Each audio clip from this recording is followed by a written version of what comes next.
Hello friends, welcome back to my channel Gain Brain with Himanshi Rishi. And आज के इस video में हम डिस्कस करेंगे MCQs जो कि रहने वाले KVS पेडागोजी से रिलेटेड। एंड ज़्यादातर आपको MCQs देखने को मिलेंगे अंडरस्टैंडिंग टीचिंग लर्निंग से, जो कि रहने वाला है यूनिट 2 से। So without wasting any time, let's get start with the video. First question, which is not a part of 3 levels of teaching. So इसमें हमें बताना है इन चारों ऑप्शंस में से कौन सा ऐसा लेवल है जो कि लेवल्स ऑफ टीचिंग का पार्ट नहीं है। So the options are memory, reflective, comprehension या फिर understanding. The correct answer here will be the C option, that is comprehension. So basically levels of teaching कितने होते हैं? 3। और कौन कौन से है ये तीनों levels of teaching? Memory, reflective and understanding. So understanding और कॉम्प्रिहेंशन का मतलब सेम ही होता है। जब मैंने ये लेसन पढ़ाया था तो मैंने बोला था आपको कॉम्प्रिहेंशन वर्ड भी देखने को मिल सकता है। सो वो नहीं होगा सही आंसर, ऑल्दो कॉम्प्रिहेंशन और अंडरस्टैंडिंग का सेम मीनिंग है। Next question, classical conditioning is given by.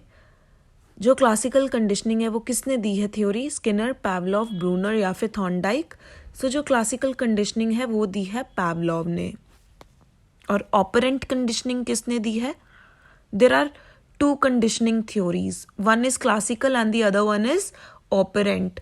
सो बहुत लोग कंफ्यूज हो जाते हैं इन दोनों कंडीशनिंग थ्योरीज में। क्लासिकल दी है पावलोव ने और जो ऑपरेंट कंडीशनिंग है वो दी है स्किनर ने। पावलोव ने किसके ऊपर किया था अपना एक्सपेरिमेंट? डॉग के ऊपर। और जो ऑपरेंट कंडीशनिंग है दी गई है स्किनर द्वारा।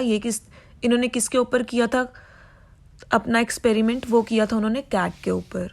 सो ऐसे क्वेश्चंस पूछे जाते हैं कि ये वाला एक्सपेरिमेंट किसके ऊपर हो रखा है और ये वाली थ्योरी किसने दे रखी है। सो ये बहुत इंपॉर्टेंट थ्योरीज हैं जिसके बारे में आपको पता होना चाहिए। Next question, law of effect is a part of whose theory. तो हमें बताना है जो लॉ ऑफ इफेक्ट है वो किसकी थ्योरी का पार्ट है, कौन से साइकोलॉजिस्ट की थ्योरी का पार्ट है law of effect? Skinner's theory, Thorndike's theory, Pavlov's theory या फिर Piaget's theory. So the correct answer here will be the A option, that is Skinner's theory. जो लॉ ऑफ इफेक्ट है वो है operant conditioning theory का part, जिसके अंदर हमने पॉजिटिव रीइंफोर्समेंट, नेगेटिव रीइंफोर्समेंट के बारे में हमें पढ़ने को मिलता है। Next question, reflective level of teaching is given by. जो रिफ्लेक्टिव लेवल ऑफ टीचिंग है ये किसके द्वारा दी गई है हमें बताना है। मॉरिसन, हंट, हर्बर्ट, स्पेंसर या फिर ब्रूनर। सो इधर जो करेक्ट आंसर रहने वाला है वो रहेगा हमारा B option, that is Hunt. जो रिफ्लेक्टिव लेवल है वो दिया गया है हंट के द्वारा। जो मेमोरी लेवल ऑफ टीचिंग है वो दिया गया है हर्बर्ट स्पेंसर द्वारा। और जो अंडरस्टैंडिंग लेवल ऑफ टीचिंग है वो दिया गया है मॉरिसन द्वारा। और reflective level is given by Hunt. एक वीडियो है जिसके ऊपर मैंने levels of teaching, phases of teaching and variables of teaching discuss करा है। ये बहुत ही इम्पॉर्टेंट है टॉपिक। अगर आपने वो वीडियो नहीं देखी है सो इसका लिंक मैंने डिस्क्रिप्शन बॉक्स में डाल दिया है, do watch that video. Next question, how many variables of teaching are there. टीचिंग के कितने वेरिएबल्स है? The options are 2, 3, 4, 5. So the correct answer here will be the B option, that is 3. So 3 levels of teaching है, 3 phases of teaching है and 3 ही हमारे variables of teaching है। Before moving on to the next question, let me just remind you, अगर आप मेरे channel पे new हैं या फिर अभी तक आपने मेरे चैनल को सब्सक्राइब नहीं किया है, so please do subscribe it। And अगर आपको ये वीडियो पसंद आ रही है, अगर आपको ये वीडियो अपने लिए यूज़फुल लग रही है, सो प्लीज़ इसे ज़रूर लाइक करिएगा एंड कमेंट सेक्शन में अपना फीडबैक भी ज़रूर दीजिएगा। Next 6 question, which is not a part of variables of teaching. हमें 4 ऑप्शंस दिए हैं, हमें बताना है इनमें से कौन सा वेरिएबल नहीं है टीचिंग का। करिकुलम, टीचर, स्कूल या फिर learner. The correct answer here will be the C option, that is school. हमारे 3 वेरिएबल्स ऑफ टीचिंग है, एक है करिकुलम, एक है टीचर और एक है लर्नर। सो स्कूल पार्ट नहीं है वेरिएबल्स ऑफ टीचिंग का। Next question, tripolar teaching is given by, ये क्वेश्चन बहुत बार एग्जाम में देखने को मिलता है। जो ट्राईपोलर टीचिंग है वो किसके द्वारा दी गई है? जॉन डीवी, स्पेंसर मॉरिसन या फिर Ralph Taylor. The correct answer here will be the A option, that is John Dewey. John Dewey ने ही ट्राईपोलर टीचिंग का मॉडल दिया है। और ये क्या है ट्राईपोलर टीचिंग? ये 3 वेरिएबल्स ऑफ टीचिंग ही है ट्राईपोलर टीचिंग, जिसमें एक ट्रायंगल बना होता है। मैंने आपको अपनी क्लास में डिस्कस किया था जब मैंने ये पढ़ाया था, जिसमें एक टीचर होता है, एक करिकुलम होता है और एक लर्नर होता है। तो यही है बेसिक ट्राईपोलर ऑफ टीचिंग, मतलब वेरिएबल ऑफ टीचिंग को ही ट्राईपोलर बोला गया है। और ये किसके द्वारा दिया गया है? जॉन डीवी द्वारा। Next 8th question, micro teaching is for. जो माइक्रो टीचिंग है ये किसके लिए है? लर्नर के लिए है, क्लास के लिए है, टीचर के लिए है या फिर इनमें से किसी के लिए भी नहीं? So the correct answer here will be the C option, that is teacher. जो माइक्रो टीचिंग है वो टीचर अपने लिए ही करता है, अपने बेसिकली अपनी एक स्किल को डेवलप करने के लिए। सो जो माइक्रो टीचिंग है इसमें टीचर्स ही एक टीचर को असेस करने के लिए बैठे होते हैं। और ये टीचिंग बहुत ही कम टाइम के लिए होती है कि टीचर की एक ही स्किल उसकी टेस्ट कर सके कि उसको किस तरीके से कैसा पढ़ाना आता है। सो जो माइक्रो टीचिंग है वो एक टीचर के लिए ही है, ना कि किसी लर्नर को पढ़ाने के लिए।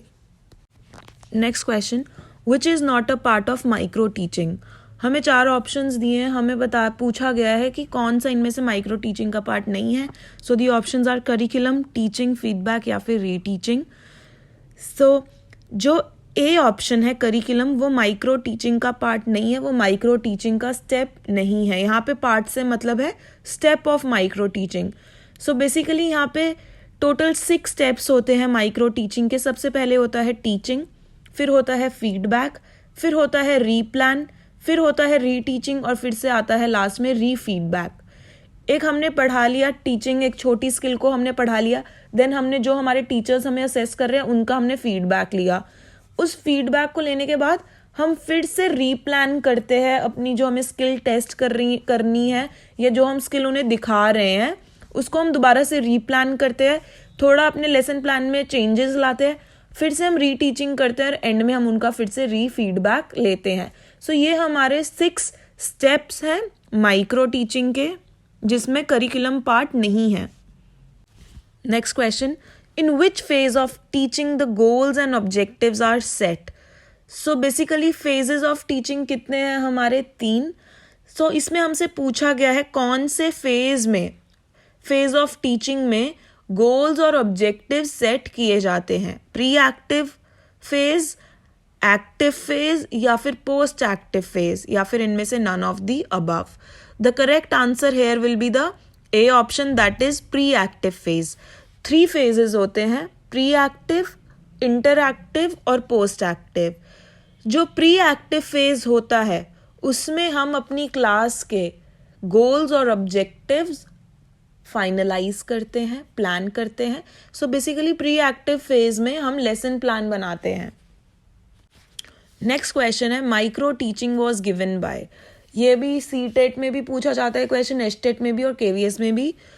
माइक्रो टीचिंग ये जो है मॉडल, ये किसके द्वारा दिया गया है? ये दिया गया है D.W. एलन द्वारा। सो जो हमारा यहाँ पे ऑप्शन है डी ऑप्शन करेक्ट होगा, D.W. एलन। और ये फर्स्ट टाइम माइक्रो टीचिंग कहाँ पे हुआ था? D.W. एलन ने कहाँ पे दिया था? यूएस में। और कौन सी यूनिवर्सिटी में? स्टैनफोर्ड यूनिवर्सिटी में इन 1963। Next question, in which phase of teaching the lesson plan is used by the teacher. अभी ही हमने फेजेस ऑफ टीचिंग डिस्कस करे, pre active, interactive, post active. 3 phases of teaching होते हैं हमारे। प्री एक्टिव में हम बनाते हैं अपना लेसन प्लान। अब इन्होंने पूछा है कौन से फेज में हम अपना लेसन प्लान यूज करते हैं, क्लास में इम्प्लीमेंट करते हैं। सो हमें वो फेज बताना है। The options are pre active, interactive, post active या फिर none of the above. The correct answer here will be the B option, that is interactive phase. Interactive phase में ही हम अपना लेसन प्लान यूज करते हैं क्लास में। And post active phase में हम बच्चों का फीडबैक लेते हैं, उन्हें रिजल्ट देते हैं, उनसे क्वेश्चंस पूछते हैं कि उन्हें कितना समझ में आया है. सो बेसिकली जो पोस्ट एक्टिव है वो रिजल्ट ओरिएंटेड है, फीडबैक ओरिएंटेड है. Pre active lesson plan oriented है एंड इंटरएक्टिव इसमें हम लेसन प्लान को इम्प्लीमेंट करते हैं, यूज़ करते हैं. अगर आपको इस वीडियो की PDF चाहिए तो आप मेरा टेलीग्राम ग्रुप भी ज्वाइन कर सकते हैं, जहाँ पे मैं हर एक वीडियो का PDF शेयर करती हूँ. एंड इस वीडियो में बस इतना ही था. कल मैं एक न्यू वीडियो के साथ आऊँगी जिसमें हम और इम्पॉर्टेंट MCQs डिस्कस करेंगे जो कि एग्ज़ाम पॉइंट ऑफ व्यू से बहुत इंपॉर्टेंट रहेंगे. सो अगर अभी तक आपने मेरे चैनल को सब्सक्राइब नहीं किया, please do subscribe it. And thank you so much for watching the video. Have a good day.